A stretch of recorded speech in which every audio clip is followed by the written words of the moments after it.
el hilo, o en ese caso puede ser el algodón, o puede ser la lana. Dime tú dónde no está. Entonces, en esta alfombra, la lana es que omnipresente. Pues si para que Dios califique como Dios, tiene que tener ciertas facultades. Una de dos, tiene que ser omnipresente.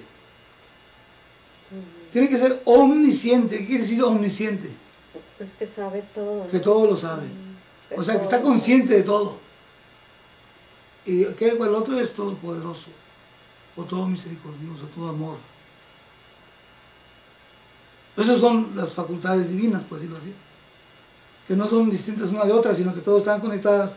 Pues igualmente, si esta es una creación, el Creador no se puede estar alejado de su creación. El Creador, si está alejado de su creación, entonces ya no es Dios. Esa es una cosa que es otra cosa. Entonces el Creador debe ser la creación misma, manifestada como creación. Entonces, escuchen esto, es muy interesante, muy importante. Esos cuerpos que están aquí, esas personas que se encuentran aquí, y todas las personas y todos los seres de todas partes, ¿somos o no parte de esa creación? Pues Sí, ¿verdad? claro. No estamos fuera, estamos en la creación, somos parte de la creación. Bueno, si somos parte de la creación y el Creador no se encuentra fuera de su creación, entonces ¿dónde se encuentra Dios? Ahí está la pregunta. Se encuentra en todo lo que existe. Y existe. Mis células existen, mis tejidos existen, mi sistema nervioso existe, mis principios fisiológicos existen, mis pensamientos existen, tienen existencia. Mis sentimientos existen, mis ideas existen, mis recuerdos existen. ¿Qué es la existencia? La existencia con mayúsculas. Y esa existencia es el principio divino, que todo lo permea. ¿Será que es la existencia misma? O sea, Dios mismo manifestado. Entonces, todo lo que hay, todo lo que existe, no es más que una manifestación divina. Y eso está en el criminal como está en el santo. Porque si no estuviera en el criminal, entonces el criminal limitaba a Dios. Digamos, aquí puede ver un hilito malo y es un hilito bueno. Este hilito es un criminal, es un Hitler, ejemplo. Vamos a suponer. Sin embargo, ¿qué es el hilo? ¿Qué es ese hilo? ¿Y qué es este hilo? No, pues es que eso es un hilo bueno. No, ¿qué es el hilo? ¿Qué es? Algodón, No es algo, es el material mismo de que está hecho. Entonces, tanto está presente en el sabio, como en el idiota, como en el criminal, como en el santo. En las formas inertes y vivas. Entonces, esa presencia debe estar en todas partes. Pues, el hacer esa distinción, esa discriminación, ese discernimiento de las diferentes manifestaciones de la personalidad, y encontrar ese principio consciente, observable, que observa lo observable, lo observado, que observa lo observable. Ese principio es el mismo principio que es la base de todo lo que existe. Entonces el individuo puede elevarse. Entonces el estudio de esta tradición, no solamente el estudio de la tradición nuestra de los antepasados, antes de que vinieran los españoles, sino que es una tradición de conocimiento que tiene desde principios del tiempo. Es una metodología que ayuda de manera concreta, directa, a que la persona no solamente descubra su divinidad. Tiene una belleza, ¿verdad? Encontrarse a uno mismo. Sino que además ayudarle a que entienda los procesos necesarios para establecerse en esa divinidad y que los deslices, por decirlo así, sean menos y menos y menos y menos. ¿Me entienden el punto? Porque desliz va a pasar. Digamos, vamos a suponer que tomamos un nuevo empleo y antes éramos, ahora sí que teníamos patrón y ahora ya no tenemos patrón. Ahora somos jefes de departamento y antes éramos uno de los que trabajaban en los departamentos. Y resulta que ahora ya tomamos de puesto y llega el lunes a la mañana a trabajar y así soy jefe de departamento y cosas así. Pero de repente, aunque tu título y tu sueldo y toda la cosa, la nómina sea jefe de departamento, sin embargo sigues funcionando todavía como si fueras empleado. O sea, el desliz, regresas a la antigua y te tienes que acordar de recordar a tu supervisor y pues, no, pues hay que ayudarlo un momentito, no tratando de ayudarles, tratar de dirigir, no de hacer. No, pero es que si miren nomás, no estás cumpliendo con tu papel.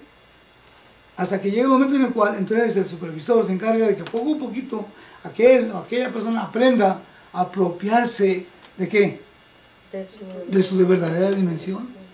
Pues igualmente en la tradición nuestra antigua existían lo que llaman los clamatinis.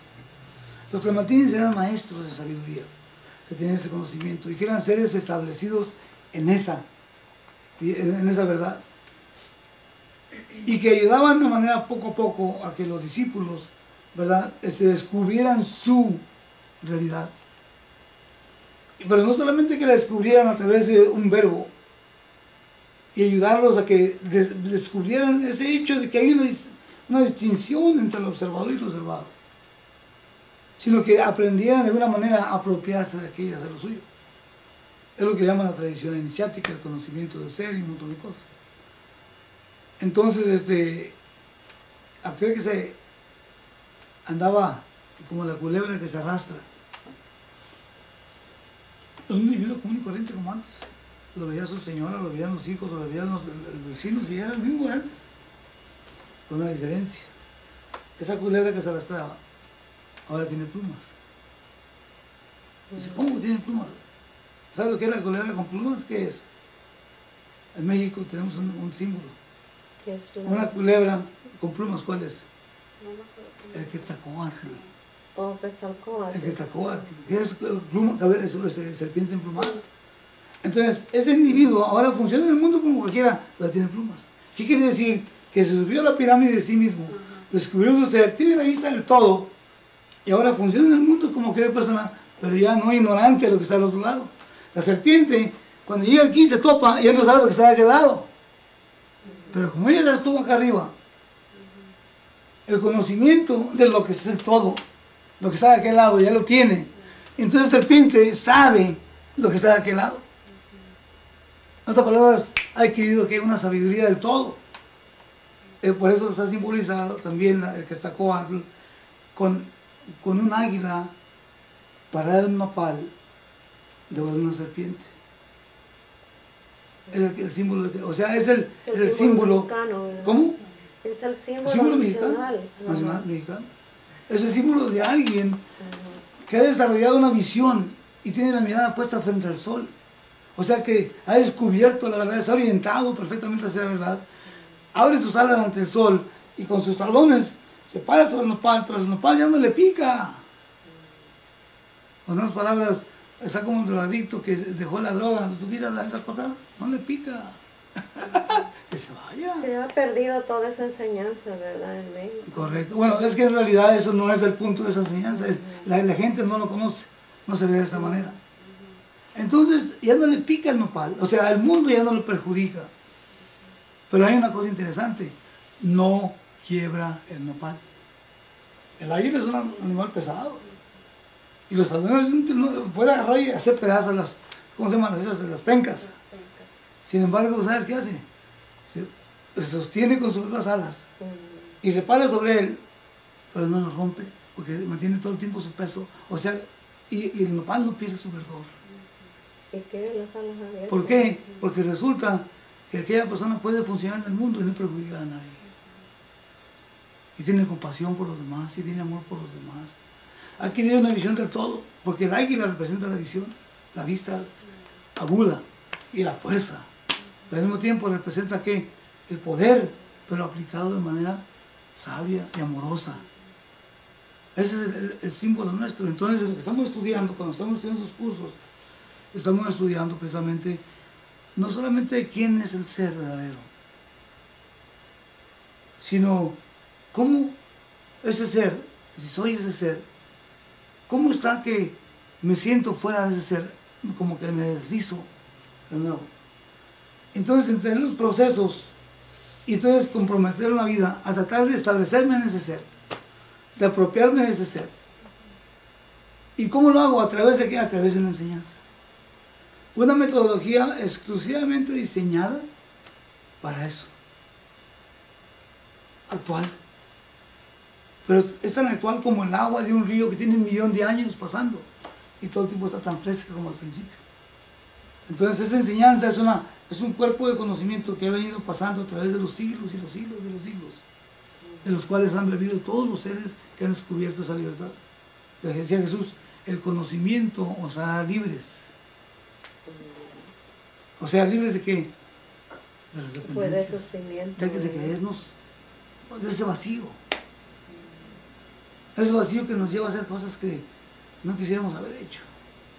O hacer cosas que deberíamos haber hecho. Yo mucho tiempo dependí del cigarro. Sí. No fue mucho tiempo, pero digamos, Eso, el tiempo que fue, o sea, te agarró. me agarró. Sí. Fue mucho. Y fuerte agarra. Sí, Y soltarlo es duro. sí. Sin embargo, debe haber habido algunos motivos fuertes para que le hayas dejado. Pues sí. Y ese precisamente es el punto. De alguna manera la persona debe ahora sí que reaccionar, como tú dices. Sí, sí. Y darse cuenta que eso, aparte del asunto físico y no como enfermedades, pero eso de cierta forma nos atrapa. Sí. Y entonces no puede permitir que sea atrapado. Ujú. De alguna manera. Entonces esa liberación es una liberarse, de dejar de ser atrapado por aquello. Pues tiene que haber ese espíritu en la persona, de darse cuenta de que el mundo lo vemos como si fueran los cigarros. Sí, yo era cuando trabajaba, allá nomás me desaparecía tantito y ya estaba mi hermana, yo trabajaba en una lonchería y ya nomás me les desaparecía mi hermana, ya está fumando. No, pero yo sabía que yo, como ahora sí que el vicio me estaba ganando.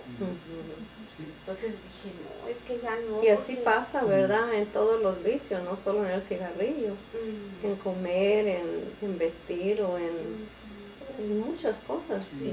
Lo atrapa a uno. Y uno no se da cuenta hasta qué grado está atrapado. Sí. Porque aquella cosa se vuelve tan natural y tan normal, especialmente cuando la sociedad lo apoya. Ajá. Pero la persona de alguna manera despierta y se da cuenta y dice, yo no quiero ser así. Ahora, pero es más fácil decirlo que hacerlo. Para una persona que digamos que tiene el vicio de 2 o 3 cajetillas al día, soltarlo es una cosa bien Mi difícil. papá. Entonces resulta que, ahora, ¿qué es lo que hace posible que una persona se salga ahora sí que del fondo del hoyo? Ese es el punto. Requiere tener un ideal, ya sea una cuestión de vergüenza, una cuestión de amor propio, una cuestión de salud, una cuestión de amor hacia los demás, o si no, una búsqueda elevada. Y aquello cultivado, utilizarlo como medio para sacar ese se vuelve un clavo que saque ese clavo. Pero si no se tiene una idea, digamos, cuando alguien le pregunta, le dice al niño, dice, oye, ya deja de hacer eso. ¿Por qué? Dice el niño. Porque yo digo, el niño está haciendo una pregunta. Esa pregunta no viene de la víscera, no viene de una parte, viene de una pregunta. Y esa pregunta tiene que tener una respuesta, y esa respuesta tiene que tener una lógica. Y aquel niño tiene que ver el valor de aquello, él mismo, para que diga, ah, caramba, sí es cierto. Entonces, ¿qué dice que esto afecta a esto? Entonces, que el niño que se dé cuenta y que él decida y que diga, pues yo no quiero esto, yo quiero esto. Y entonces, al principio tal vez le gane, pero eventualmente el niño tiene que agarrar y si cultiva esto, eventualmente va a dejar aquello. Pues igualmente, en términos de nosotros, no nos damos cuenta que estamos atrapados. Esas dependencias que nosotros tenemos, no nos damos cuenta de eso. En realidad, en nuestra cultura no se expresa esto. Está como la depresión también. O sea que ni cuenta nos damos que estamos atrapados. Entonces, ¿qué es lo que es necesario? No puede hacer que la persona se sienta mal, pero sí es una manera de agarrar y quitar la venda de los ojos, de darnos cuenta de que somos títeres de las circunstancias.